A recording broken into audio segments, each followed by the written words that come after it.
বিশ্বজুড়ে স্মরণ করে ইব্রাহিমের ঘটনা, কি পরীক্ষা নিলেন দেখো স্বয়ং মাবুদ রাব্বানা। সুবহানাল্লাহ, সুবহানাল্লাহ। সারা বিশ্বে আজকে ইব্রাহিম আলাইহিস সালামের ঘটনা মনে করছে, তাই বলছে কে বিশ্বজুড়ে স্মরণ করে ইব্রাহিমের ঘটনা, কি পরীক্ষা নিলেন দেখো স্বয়ং মাবুদ রাব্বানা।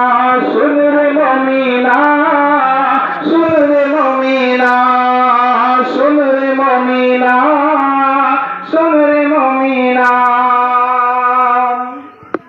স্বপ্ন যুগে দেখে খলিল বলে স্বয়ং রাব্বানা, স্বপ্ন যুগে দেখে খলিল বলেন স্বয়ং রাব্বানা।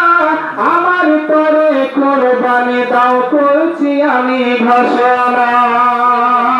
স্বপ্ন দেখে 100টি করেন খলিল কুরবানি, স্বপ্ন দেখেন 100টি খলিল কুরবানি। তবুও তিনি একই স্বপ্ন দেখে যে পেরেশানি। দ্বিতীয়বারে স্বপ্ন দেখে ওহে খলিল শোনো না, তৃতীয়বারে স্বপ্ন দেখে ওহে খলিল শোনো না। জানের প্রিয় কুরবানি দাও এটাই আমার ঘোষণা। সুবহানাল্লাহ, সুবহানাল্লাহ। শুন রে মুমিনা, শুন রে মুমিনা।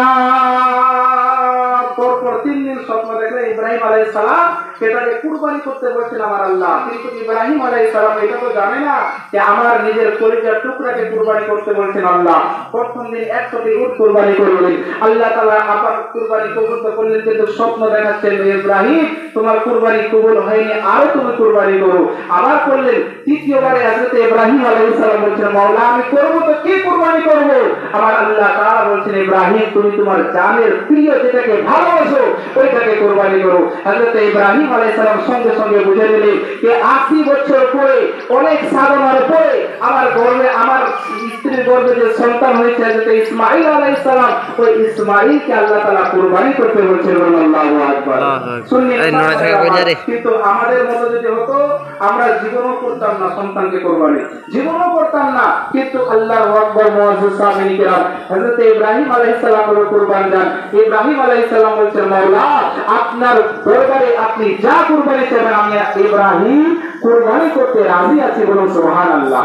এবার মুআজ্জিজ সাহাবী কিরাম কুরবানি এবার হযরত ইসমাঈল আলাইহিস সালামকে করতে নিয়ে গেলেন মিনার মধ্যে। মিনা জায়গা আপনার যে জায়গাতে হাজির হজ করতে যায় মিনার মধ্যে। এবার নিয়ে যাওয়ার পরে হযরত ইব্রাহিম আলাইহিস সালাম কি করছেন শুনুন একবার মহব্বতে বলুন সুবহানাল্লাহ, সুবহানাল্লাহ।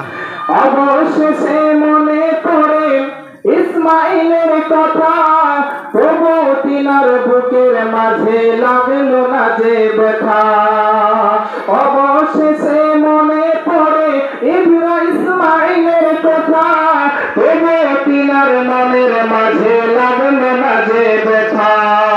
খলিল বলেন ওগো বেটা আল্লাহ তাআলার ঘোষণা, তোমাকে যে করলে জবাই খুশি হবে রাব্বানা।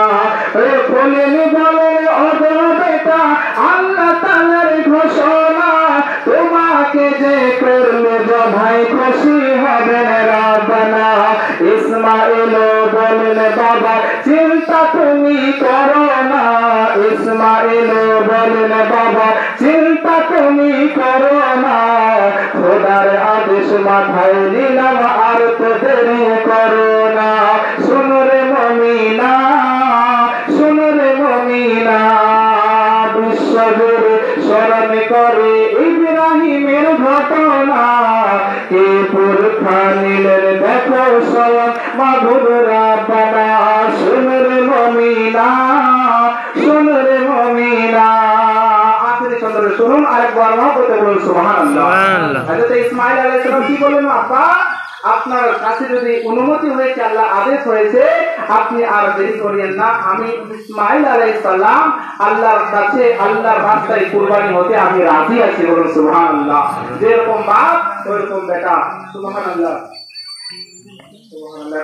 দান করেছে তাই আলহামদুলিল্লাহ আমাকে দিয়েছেন। মুআজ্জাজ সাহেবের দান করে কবুল করে বলুন আল্লাহুম্মা আমিন।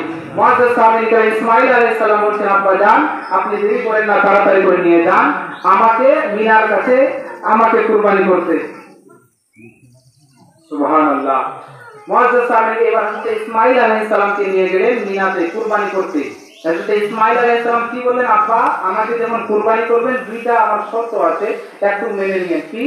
আমাকে যখন কুরবানি করবেন তো আগে প্রথমে চোখ দুটো বেঁধে নেবেন। কেন? এই জন্য কি নিজের সন্তানকে কুরবানি করতে গেলে কোনো বাপ চায় না, আর আপনি আমাকে দেখবেন আর কুরবানি করতে পারবেন না, আল্লাহর রাসূলের বান্দা হতে পারবেন না। একটা কাজ করে চোখ দুটো ভালো করে বেঁধে নেবেন। দ্বিতীয় নম্বর হচ্ছে যে আমি যখন কুরবানি হয়ে যাব, আমার আম্মাকে যখন আপনি গিয়ে বলবেন, মা হাজেরাকে যে তোমার ছেলেকে আমি আল্লাহর রাস্তায় কুরবানি করে এসেছি, আমার মা কোনোদিনও মানতে রাজি হবে না। মা কোনোদিনও রাজি হবে না। মা বলবে না তুমি মিথ্যা কথা বলছো, তোমার কথা সত্য নয়। কোনো বাপ চায়, কোনো বাপ পারে নিজের সন্তানকে কুরবানি করতে, তুমি মিথ্যা বলছো। হযরত ইসমাঈল আলাইহিস সালাম বেরাদার ছোট্ট সন্তান, তিনি বলছেন বাপ্পা যান আপনি একটা কাজ করেন, যখন কুরবানি হয়ে যাবে আমার রক্ত মাখা কাপড়গুলো আমার আম্মাকে নিয়ে দেখাবেন আর বললেন যে আমার সন্তানকে আমি আল্লাহর রাস্তায় কুরবানি করে এসেছি। সুবহানাল্লাহ। আল্লাহু আকবার কাবীরা। সুন্নি মুসলমানের আমার এই ছিলেন হযরত ইসমাঈল আলাইহিস সালাম, হযরত ইব্রাহিম আলাইহিস সালাম। তাই কবি নিজের ভাষায় বলছেন, শুনুন আর একবার মহব্বতে বলুন সুবহানাল্লাহ। শুনো রে মুমিনা, শুনো রে মুমিনা, ইসমাঈল বলেন আল্লাহ চোখে বাঁধেন কাপড়, আমায় দেখে মায়ার চোখে হতে পারেন কাতর। ইসমাঈল বলেন বাবা চোখে বাঁধেন কাপড়, আমায় দেখে মায়ার চোখে হতে পারেন কাতর। চোখে বেঁধে কাপড় খোলেন যখন করেন কুরবানি, ইসমাঈলের বদলেতে দুম্বা হলো কুরবানি। সুবহানাল্লাহ। ইসমাঈল আলাইহিস সালাম বদলে কি কুরবানি হলো? দুম্বা কুরবানি হলো, জান্নাতি দুম্বা।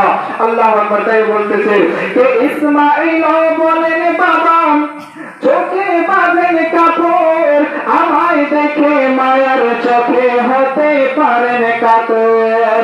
চোখে বেঁধে কাপড় খোলেন যখন করেন কুরবানি, চোখে বেঁধে কাপড় খোলেন যখন করেন কুরবানি, ইসমাঈলের বদলেতে দুম্বা হলো কুরবানি।